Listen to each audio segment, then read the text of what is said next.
वशिष्ठ जी का सृष्टि परंपरा तथा इक्ष्वाकु कुल परंपरा बता श्री राम को राज्य ग्रहण करने की कहना।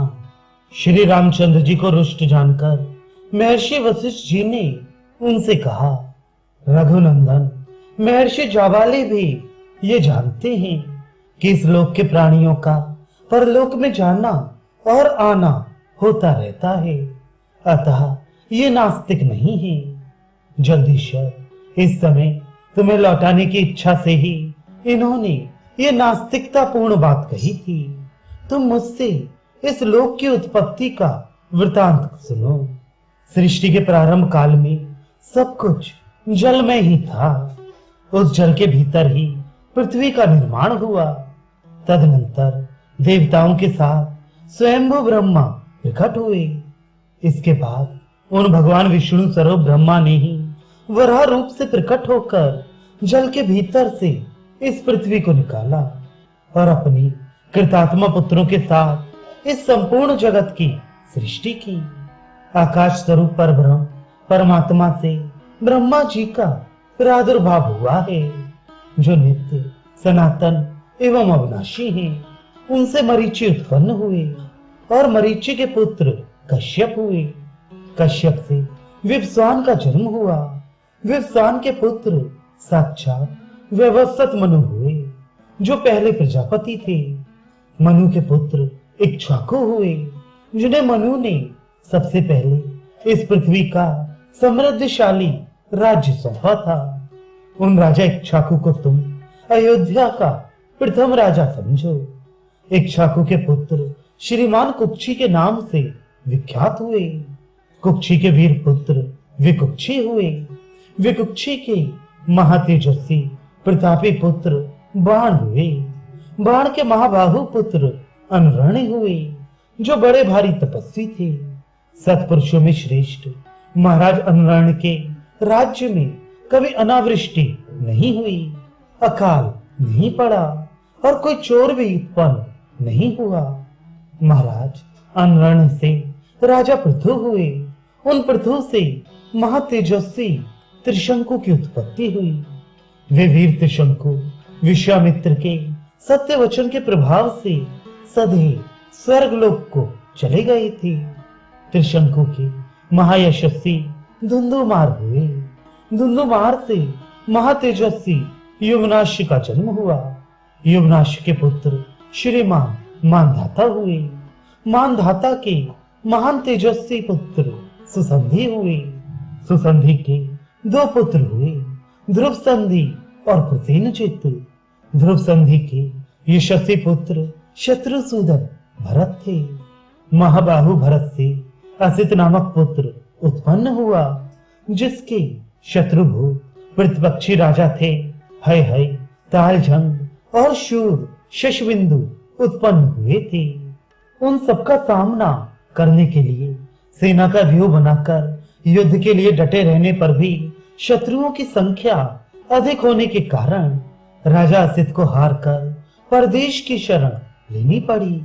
वे रमणीय शैल शिखर पर प्रसन्नता पूर्वक रहकर मुनि भाव से परमात्मा का मनन चिंतन करने लगे। सुना जाता है कि असित की दो पत्नियां गर्भवती थीं।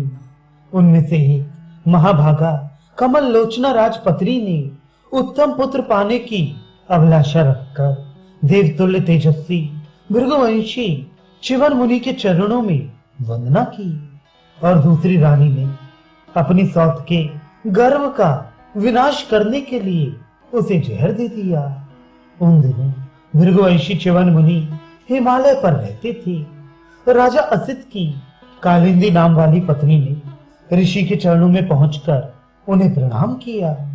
मुनि ने प्रसन्न होकर पुत्र की उत्पत्ति के लिए वरदान चाहने वाली रानी से इस प्रकार कहा, देवी, तुम्हें एक महामनस्वी लोक विख्यात पुत्र प्राप्त होगा, जो धर्मात्मा, शत्रुओं के लिए अत्यंत भयंकर, अपने वंश को चलाने वाला और शत्रुओं का संहारक होगा। यह सुनकर रानी ने मुनि की परिक्रमा की और उनसे विदा लेकर वहां से अपने घर आने पर उस रानी ने एक पुत्र को जन्म दिया। जिसकी कांति कमल के भीतरी भाग के समान सुंदर थी और नेत्र कमल दल के समान मनोहर थी। सौतनी उसके गर्भ को नष्ट करने के लिए जो गर्भ अर्थात विष दिया था, उस घर के साथ ही वह बालक प्रकट हुआ, इसलिए सगर नाम से प्रसिद्ध हुआ। राजा सगर वे ही हैं जिन्होंने पर्व के दिन यज्ञ की दीक्षा ग्रहण करके खुदाई के वेग से इन समस्त प्रजाओं को भयभीत करते हुए अपने पुत्रों द्वारा समुद्र को खुदवाया था। हमारे सुनने में आया है कि सौदर के पुत्र असमंजस हुए, जिन्हें पाप कर्म में प्रेरित होने के कारण पिता ने जीते जी ही राज्य से निकाल दिया था। असमंजस के पुत्र अंशुमान हुए, जो बड़े पराक्रमी थे। अंशुमान के दिलीप और दिलीप के पुत्र भगीरथ हुए। भगीरथ से ककुत्स का जन्म हुआ, जिनसे इनके वंश वाले काकुत्स कहलाते हैं। ककुत्स के पुत्र रघु हुए, जिनसे उस वंश के लोग राघव कहलाए।